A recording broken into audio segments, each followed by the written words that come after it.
o Alexandre ele não tem essa não digo nem valência, mas ele não tem mais essa característica de tanto apoio, né? Mas eu acho que quando ele vai, ele sempre apoia muito bem. Não, faltou um pouco de ambição, Tá.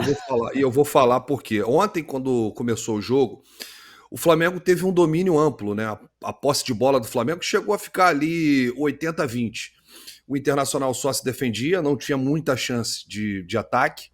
E o Flamengo, com a posse de bola, girava para um lado, girava para o outro, tocava para trás, tocava para o lado. Até o momento do gol, o Flamengo tinha muita posse de bola. E o gol, mais uma vez, acontece com bola parada. Assistência do Luiz Araújo, gol do Bruno Henrique, super decisivo. Depois do gol, o Flamengo continuou com a posse de bola. E aí, o segundo tempo, o que acontece? Alguns fatores. O Inter saiu mais para o jogo. O Flamengo baixou as linhas e caiu um pouco o rendimento e a condição física. As alterações que o Felipe faz são jogadores que não estão no mesmo ritmo que os demais, né? Por exemplo, o torcedor cobra muito do Felipe colocar o Saul. O próprio Samuel Lino, no primeiro tempo, correu uma barbaridade. O Emerson Royal, que a atuação ficou condicionada com a torção, foi até, inclusive, substituído, né? O Carrascal, que entrou no segundo tempo, entrou completamente perdido. Eu vou dizer uma coisa, o Felipe tem demorado a mexer, as mudanças não surtem efeito, por quê? Os jogadores que estão no banco não estão na mesma condição, né, que o restante do grupo. Os reforços estão iniciando a temporada agora, nitidamente os reforços estão abaixo fisicamente, não estão no mesmo ritmo que os demais. Então tudo isso é um conjunto. E quando você fala de ambição, você fala do Flamengo querer mais. O Flamengo, inclusive o Felipe condicionou isso ontem na coletiva. Por que o time baixa o rendimento no segundo tempo? Porque está vencendo o primeiro tempo. Isso não é desculpa. O Flamengo teve time, e eu não vou aqui citar treinador, citar época. O Flamengo teve time que fazia 1-0, ia para cima fazer o 2-0. E ia para cima fazer o 3-0 e ficava incomodado e não pisava no freio e continuava atacando em busca do quarto gol. Você falou muito bem aí, Alan, e você trouxe um dado histórico de quando é que o Flamengo tomou 2 gols, né, em um jogo. Agora eu trago um outro dado histórico. Quando é que o Flamengo venceu uma partida por 2 gols de diferença? Você lembra? Acho que foi o Chelsea a última vez, se eu não me engano. Não, São Paulo.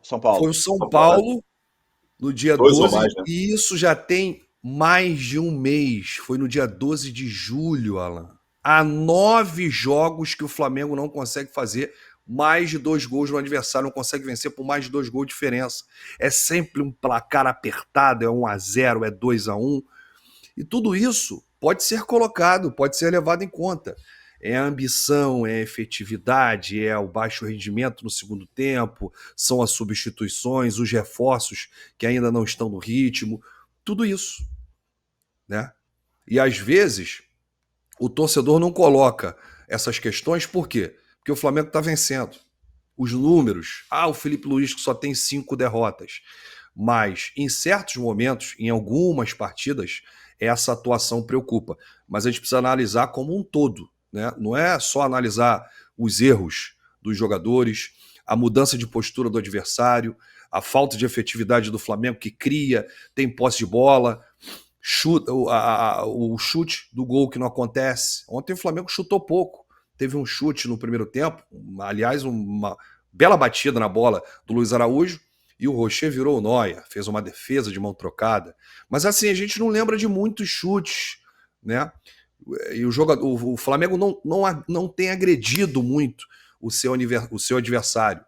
Não tem feito jogos, por exemplo, contra o Corinthians, goleada, contra o Juventude, goleada. Não é que a gente queira golear todo jogo, não.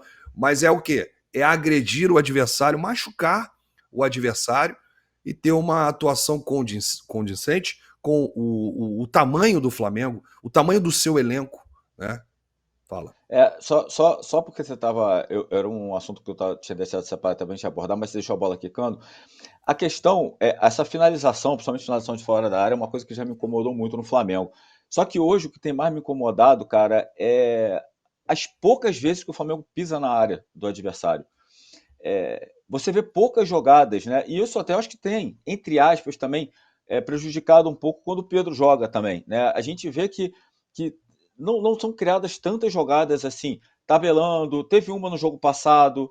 Alan, Pode tanto que o Flamengo no primeiro tempo criou muito mais do que no segundo, pela formatação do time, né? O Flamengo sem o Arrascaeta, sentindo muita falta de um meio armador, o Felipe entrou com uma linha de 4, e eu achei interessante até a movimentação do Lino, do Plata, do Luiz Araújo e do próprio Bruno Henrique.